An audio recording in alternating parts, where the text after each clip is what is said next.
Hola, que tal? Dans la bouillaka de la Cataramou. Ouais, ça va rien dire, je sais. C'est pas grave. Qu'est-ce que j'ai lu cette semaine? Je sais pas si je vais beaucoup lire plus, mais j'ai commencé par ça. Et putain de merde, c'était trop bien! En fait, quand je l'ai acheté, je savais pas du tout de quoi ça parlait, je connaissais pas du tout le synopsis, je l'ai acheté parce que la cover elle me donnait envie. Et la cover ça me fait penser à Scalped pour le bon français. Et en gros, je pensais que c'était un truc genre starve, ça veut dire mourir de faim, ça veut dire être affamé. Du coup, je pensais que c'était un truc post-apocalyptique avec la photo et tout, parce que j'ai pas lu ce qu'il y avait là. Où les gens ils mouraient de faim et il fallait qu'ils fassent je sais pas quoi pour vivre quoi. Au final, pas du tout. C'est un récit assez sombre, assez noir sur une télé-réalité genre Top Chef qui s'appelle Starve. Et en fait, c'est monsieur Cruikshank qui l'a créé. Vraiment un nom de merde, hein. Ouais.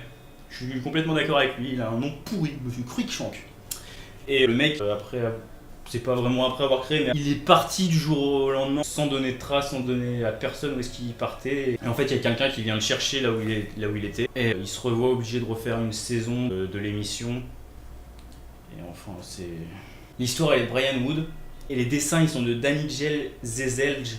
Je sais pas si ça se prononce comme ça, c'est chelou le nom, mais bref. Et les dessins, ils sont vraiment... Enfin, ça fait sombre et tout, mais ils vont parfaitement avec l'ambiance du truc. Et les dessins, ils sont comme ça.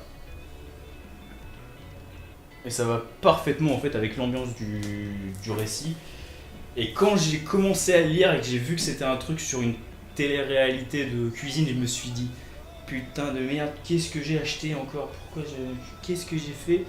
Et au final, je me suis un peu obligé d'arrêter de lire pour m'endormir. Et j'ai fini le reste le jour d'après parce que j'aurais pu le lire d'une traite quoi, parce que c'est juste trop bien. En fait, c'est une famille. C'est la famille Cruikshank. Le père, il n'est pas très... le père, c'est celui qui a créé Starve, qui est maintenant un truc super reconnu et tout. Et sa femme, elle veut lui piquer tout. Et en fait, il a une fille qu'il n'a pratiquement jamais vue. Et il va tomber amoureux, pas amoureux, genre amoureux quoi, mais il va se dire que c'est sa fille, c'est le truc qu'il aime le plus au monde et tout. Enfin voilà quoi.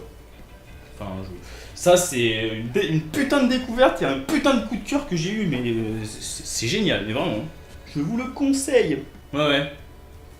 Des fois j'achète des trucs sans savoir ce que c'est, juste parce que la couverture et les dessins j'aime bien.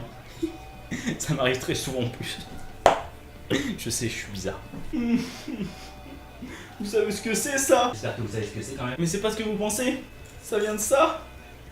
Une ceinture. Mais c'est cassé. Je pleure. Bref, repartons sur nos lectures de la semaine. Qui ne va pas être bien long cette fois. Parce que j'ai pas lu beaucoup. Qu'est-ce que j'ai lu donc cette fois? J'ai lu de la VO. Vous connaissez le jeu vidéo Kane and Lynch? Kane, if they don't kill you soon,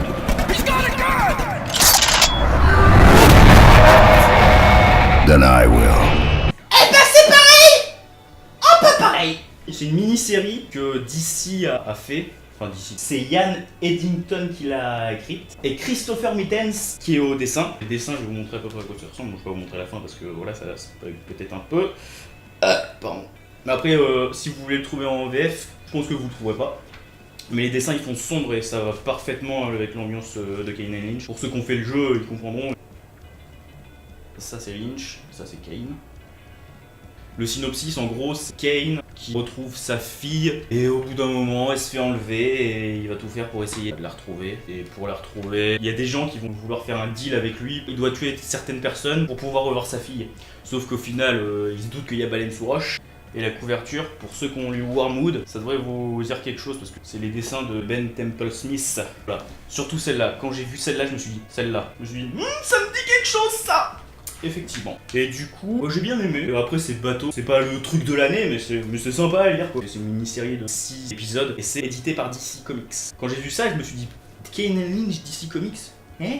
Ok, hein. Mais du coup, c'était bien sympa. Je pense pas que je vais lire quelque chose d'autre entre temps, parce que là on est dimanche. Du coup, voilà. Salut! Et si vous avez aimé, laissez un pouce bleu! Abonnez-vous! Partagez! Yeah. Si vous haïssez les mouches, abonnez-vous. C'est des salopes. Vous les tuez!